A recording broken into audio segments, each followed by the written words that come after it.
Hey witches, it's Jess Spellbound here. Sorry for the dark video. I have really horrible lighting in my living room. My back room is currently being occupied. Hi,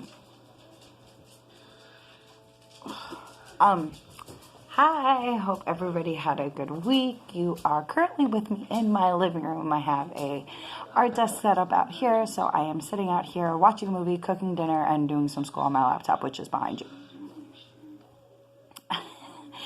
So this week we are going to jump right into it. I know I say we, but Natalie did her thing, Jen did her thing, now it's my turn. So we are talking about money magic, and there's so many things. I love when we talk about spell work because there's a million different ways to take things and to reinvent it and make it something that is totally special to you. So the way that I would do money magic, and I don't do a lot of it even though I'm broke,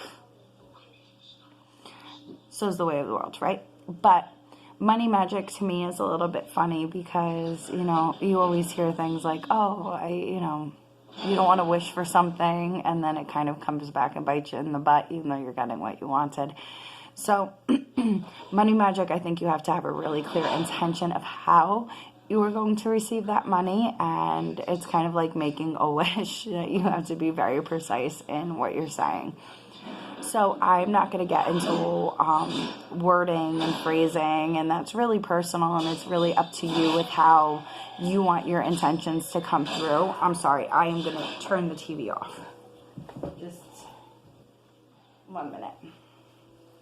Yeah, I mean, overall today it's Dr. Seuss week at school. So today was crazy clothes and crazy hair, and it's basically what I got is overalls and curly hair. So now that that's done, actually let me grab some stuff off my table too, because I just want to show you how you can literally look around your house and find different components to use in a spell or working. So here I have a little glass jar, just, small. I have a foam egg, just a foam egg that fell off of an Easter decoration. And I have this little clam box that had toys in it that was my daughter's, and now she no longer wants. So I've taken all of that. Everything around you can be used for spell work. So for money work, I would take $1, write your intention on it. I would use a jar like this, something preferably not see-through, for me at least. You could get a piece of green paper and just roll it on the inside and use that $1 as a petition paper, whether you want to burn it, whether you want to make a money jar, something that you can feed and regularly keep up with. These little jars are great for stuff like that. The little egg, even though it's foam, I would cut it in half. Maybe put the ashes of a petition paper on the inside, because an egg is for fertility, for abundance. It symbolizes birthing of, the growth of something. So I would use an egg. You could even use the eggshells, cascarilla, I think that's how you say it, cascarilla powder, which is just ground up eggshells. You can make it into a paste. You can make it into a chalk. You can use just the powder itself. And you can add this and add the $1, add the green paper. If you use green paper as your petition paper, you don't have to use $1. You could just use a green petition paper that's cut out in the shape of a rectangle. Line the inside of the jar with it so that it's still open. Put the cascarilla powder in it. Put your little egg inside of it. You could also use clay, and clay is super easy to make. There is a million recipes online of how to make homemade Play-Doh. Roll herbs, roll in essential oils, shape it into an egg and put it in a jar, and you could have a money jar, like I said, something that you're going to feed and something that you're going to take care of because you want to symbolize the growth, right? So if you feed something, if you're taking care of it, if you're feeding your spell, right? It's just like when you feed your kids, they get bigger. When you feed your animals, they get bigger. When you feed yourself, you get bigger. You're going to do that.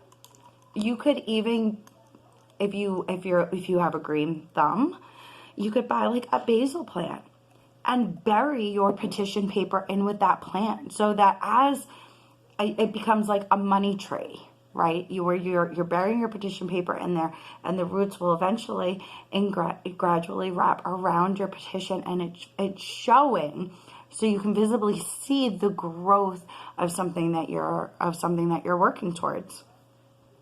Like I said, I don't do a lot of money work, but I do a lot of spell work for different things. And that, for me, if I was going to do money workings, that's what it would be. You know, and like I said, be very clear and very precise of how you want this cash flow to happen. So if you want to raise at work, be very specific.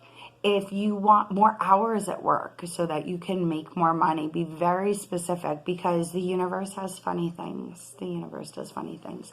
And when you're randomly putting energy out there like, oh, I want money, or oh, I need money, you know, sometimes you need to take a second look at maybe what, I'm a big believer in, you know, you make your own circumstances.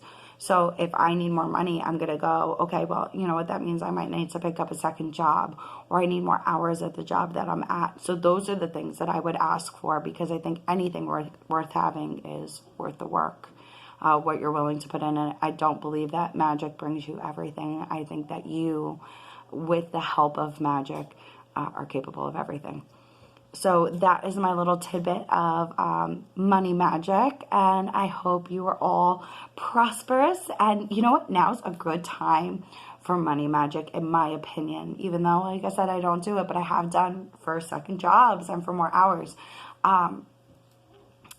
Because we are approaching spring, at least where I'm located, we are approaching spring, and spring is a time of abundance and birth and growth and fertility. So, you know, I think it's a good time if that's what you're choosing to do.